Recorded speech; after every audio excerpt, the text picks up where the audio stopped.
దానికి సర్ది చెప్పాలి. అది వినకపోతే నాకన్నా ఫోన్ చేసి చెప్పుండాల్సింది. సారీ ఆంటీ, అది సరియుని చాలా ఇరిటేట్ చేస్తుంది. సరియు బాధపడటం చూడలేక.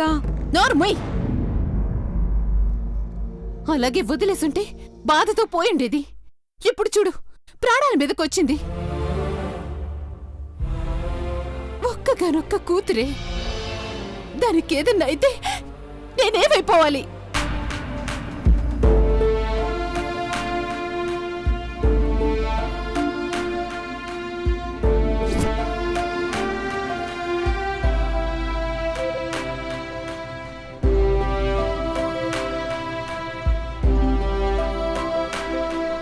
డాక్టర్, సరియుకెలా ఉంది? మా ప్రయత్నం అయితే మేం చేశాం మేడం. ప్రాణాలైతే కాపాడగలిగాం, కానీ ఏ క్షణంలోనైనా కోమాలోకి వెళ్లే ఛాన్స్ ఉంది.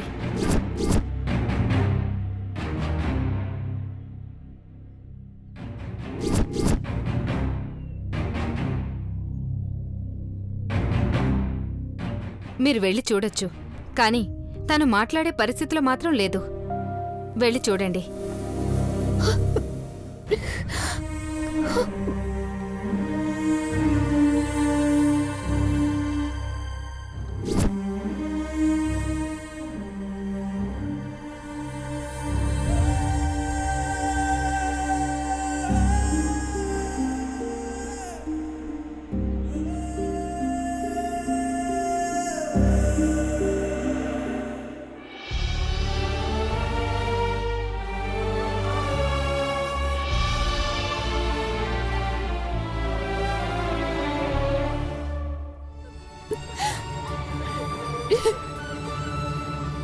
ఏంటి ఇది? ఎందుకు ఎంత పని చేశావు?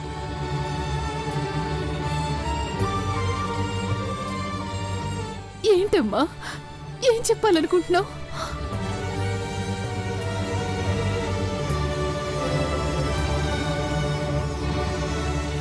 తను మాట్లాడలేదు మేడం.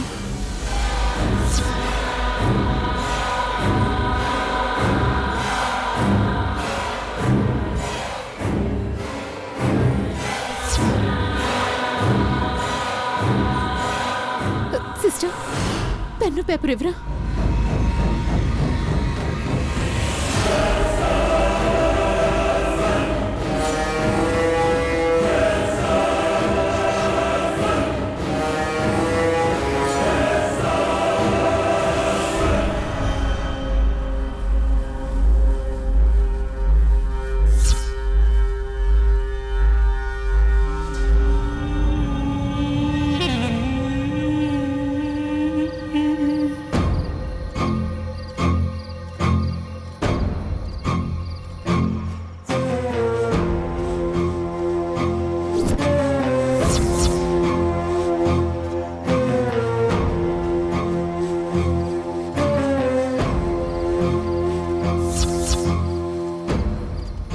దమయంతిని పిలిపించాలా?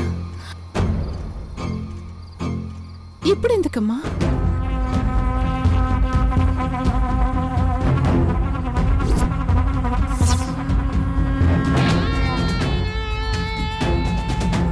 సరే, ఇప్పుడే ఫోన్ చేస్తాను.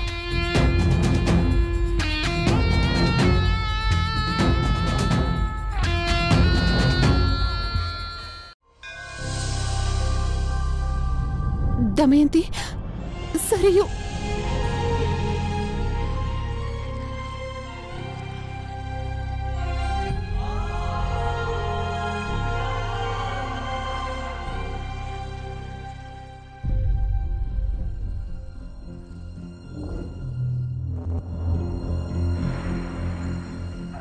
ఇప్పుడు మాట్లాడే పరిస్థితుల్లో కూడా లేదమ్మా. ఏ క్షణంలోనైనా కోమాలోకి వెళ్ళిపోవచ్చని డాక్టర్లు చెప్తున్నారు. నువ్వు తొందరగా రా అమ్మా.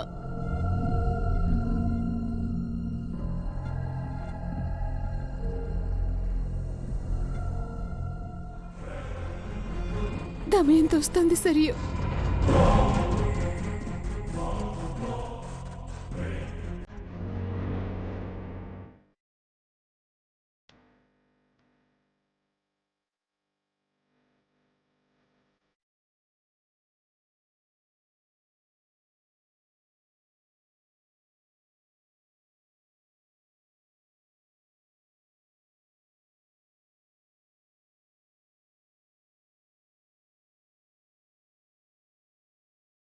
Hello madam. హలో ప్రియా, ఎలా ఉన్నావు? నేను బాగున్నాను మ్యామ్. మీరు ఎలా ఉన్నారు? అంతా ఓకే కదా? ప్రాబ్లం ఏం లేదు కదా? ప్రాబ్లం లేదని ఎలా చెప్పగలను? అజ్ఞాతంలో ఉన్న మనిషికి ఎప్పుడు బయటపడతామో అన్న టెన్షన్ వెంటాడుతూనే ఉంటుంది. నా సంగతి సరే, ఆఫీస్లో పరిస్థితి ఏంటి? అంత బానే ఉంది కదా? ఎవరికి నా మీద ఎలాంటి అనుమానం రాలేదు కదా? ఇక్కడైతే ఎవరికి ఏ అనుమానం లేదు మ్యామ్. చైర్మన్ గారికి అంతా చెప్పారు కదా. పైగా ఏదైనా ఇష్యూ ఉంటే అర్ధరాత్రైనా వచ్చి సాల్వ్ చేసి వెళ్తున్నారు కదా. ఎక్కడో ఓవర్సీస్ లో ఉండి ఆపరేట్ చేస్తున్నారు అనుకుంటున్నారు. ఇది మృదుల కంపెనీలో పనిచేస్తుంది కదా? మృదుల అసిస్టెంట్ కదా? ఇక్కడేం చేస్తుంది? సరే, క్లయింట్స్కి మెయిల్ పంపించాను. వాటిని ఫాలో అప్ చేసి ఏదైనా అర్జెంట్ ఉంటే నాకు మెసేజ్ చేయి.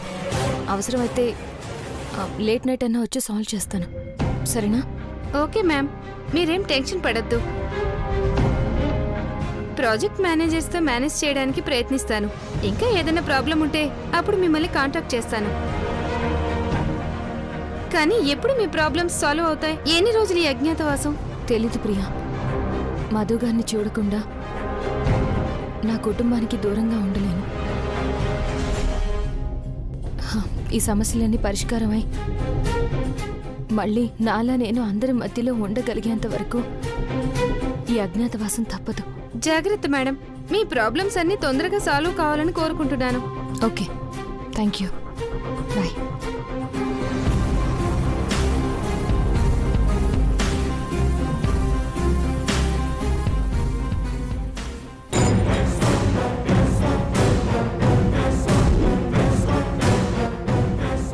ఎవరితో మాట్లాడుతున్నావు? మృదులతోనే కదా? మృదుల? మృదుల ఎవరు? మీ మేడం మృదుల. మొత్తం విన్నానే. ఊరొదిలి పెట్టిపోయినట్టు కలరింగ్ ఇచ్చింది. కానీ నీ మాటల్ని బట్టి చూస్తే ఇక్కడే ఎక్కడో ఉండి మేనేజ్ చేస్తున్నట్టుంది. చెప్పవే, ఎవరు నువ్వు? నీకెందుకు చెప్పాలి? మరెవరితో మాట్లాడుతున్నావు చెప్పవే. మృదులే కదా? ఫోన్ ఇవే. లాక్ ఓపెన్ చెయ్యి, లాక్ ఓపెన్ చెయ్యి.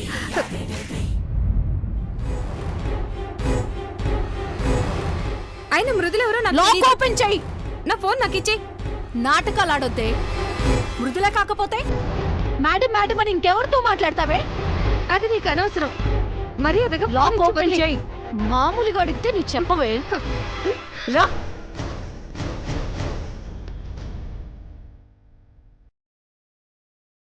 ఆపవే.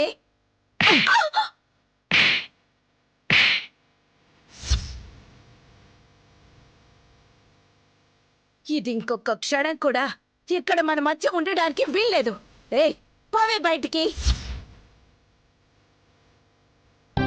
ఏంటి పెద్ద దేవదూతలా మమ్మల్ని కాపాడడానికి పుట్టినట్టు మాట్లాడుతున్నావు? పోవే బయటికి.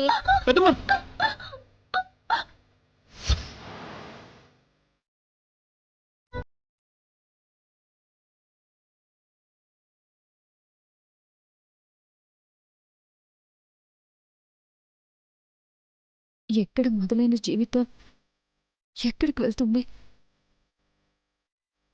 ఎక్కడో పూరి గుడిసెలో పెరగాల్సిన దాన్ని రాజభవనం లాంటి ఇంటికి చేరి భారతమ్మ నాన్నల ప్రేమను పొంది మధు గారితో 7 అడుగులు నడిచి ఒక కంపెనీకి సీఈఓ అయినందుకు ఈ లోకంలోనే అదృష్టవంతురాలు కావాల్సింది పోయి ఎంత దురదృష్టవంతురాలుగా ఎందుకు మిగిలిపోయాను? అమృతాన్ని ఇచ్చినట్టే ఇచ్చి తాగనీయకుండా కంచును మాత్రం విషం ఎందుకు పోసాడా దేవుడు? అమ్మా నాన్నల దగ్గరికి వెళ్ళలేను.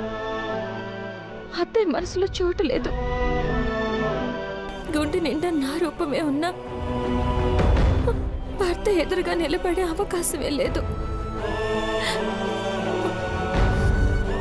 అసలు నేనుగా ఉండే పరిస్థితి లేదు. అసలు ఎన్నాళ్ళు ఈ అజ్ఞాతవాసం? ఎప్పటికి తీరుతాయి ఈ కష్టాలు?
బ్రాహ్మణిలో ఇంత మార్పు వస్తుందని ఊహించలేదండి. పిల్లల సంతోషం కోసం ఇంతలా ఆలోచిస్తుంటే చాలా సంతోషంగా ఉంది. కానీ ఈరోజు మన 2 కుటుంబాలు కలిసి ఇంత సంతోషంగా ఉండడానికి కారణమైన మృదుల మాత్రం దూరంగా ఉంది. అందరినీ దగ్గరికి తీసుకున్న బ్రాహ్మణి మృదులని ఇంకా ఎందుకు అంతలా ద్వేషిస్తుందో అర్థం కావట్లేదు భారతి. నా బాధ కూడా అదేనండి. ఏం చేసినా మన జీవితాలు బాగుండడం కోసం చేసింది, కానీ చివరికి అది శిక్ష అనుభవిస్తోంది. ఎక్కడుందో, ఎలా ఉందో, అసలు మన గురించి ఏమనుకుంటోందో. ఇంత ప్రేమగా చూసిన మనం ఒక్కసారిగా ఇంత కఠినంగా మారిపోయామేంటని తిట్టుకుంటుందేమో కదండి. లేదు భారతి, మన మనసుల గురించి మనకన్నా కూడా మృదులకే బాగా తెలుసు. ఎప్పటికీ మన గురించి తప్పుగా అనుకోదు. మన దగ్గర లేదన్న బాధే తప్ప ఎక్కడున్నా బానే ఉంటుంది భారతి. ఒక రకంగా తానిక్కడ లేకపోవడమే మంచిదేమో. లేదంటే ఈ ఫంక్షన్లో కూడా మళ్ళీ ఏవో అవమానాలు పడాల్సి వచ్చేది. ఎక్కడున్నా సంతోషంగా ఉండని.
అయ్యో, ఇప్పుడు ఏం చేయాలి? కలర్ పోయిందే.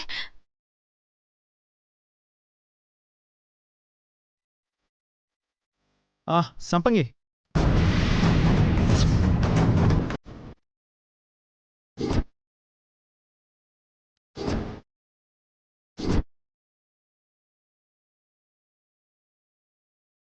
సంపంగి, నాకు ఆకలేస్తుంది, అన్నం పెట్టవా?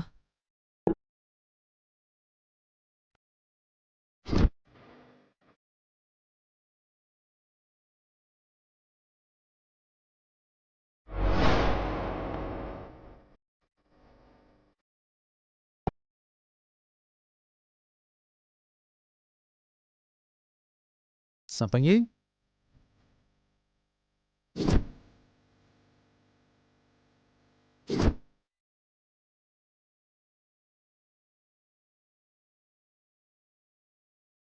సంపంగి, సంపంగి, మాట్లాడవేంటి?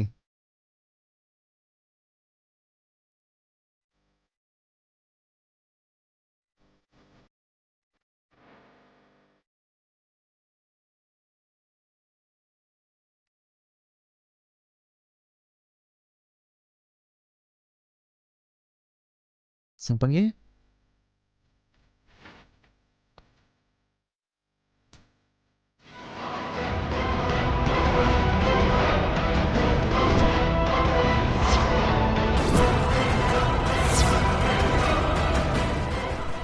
మొహానికా చెంగేంటి సంపంగి?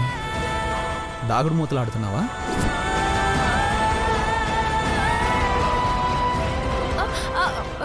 వద్దు దొరా. ఏమైంది సంపంగి?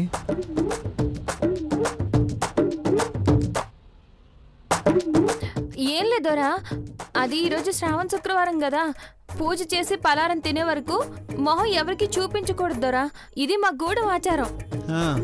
బాగుంది మీ ఆచారం. అన్నం కూడా పెట్టకూడదని మీ ఆచారంలో ఉంటే చెప్పు, నేనే పెట్టుకుంటాను. లేదురా, అన్నం అయితే పెట్టచ్చు, కూకోండి.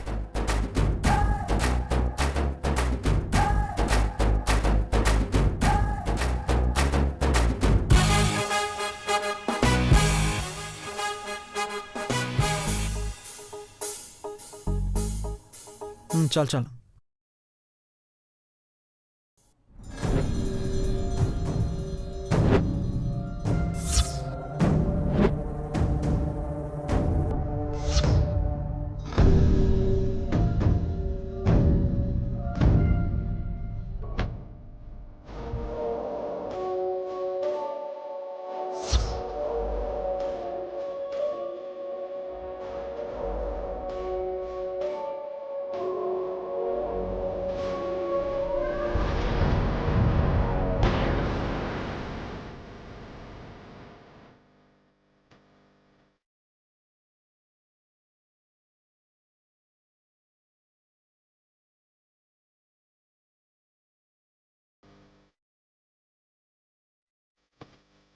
ఏంది దొరా అట్టా సుట్టుంటారు?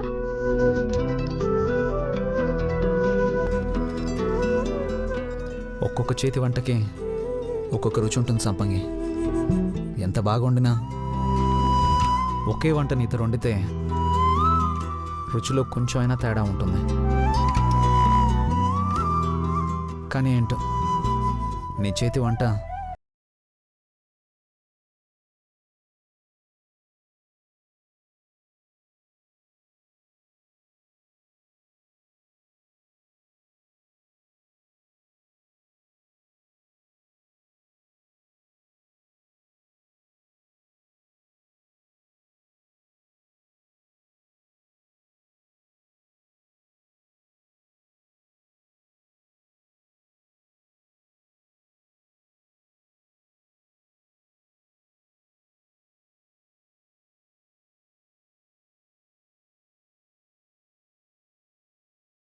ఇంకా దొరా ఇంకేముంటుంది? ఏం లేదు. పెండ్లాన్ని తలుచుకుని మై మర్చిపోతారు. మళ్ళా ఏంటని అడిగితే ఏం లేదు అంటారు. మనసులో ఒకటి పైకొకటి. ఎందుకు దొరా? మృదులమ్మని తెస్తే ఏమైతుంది?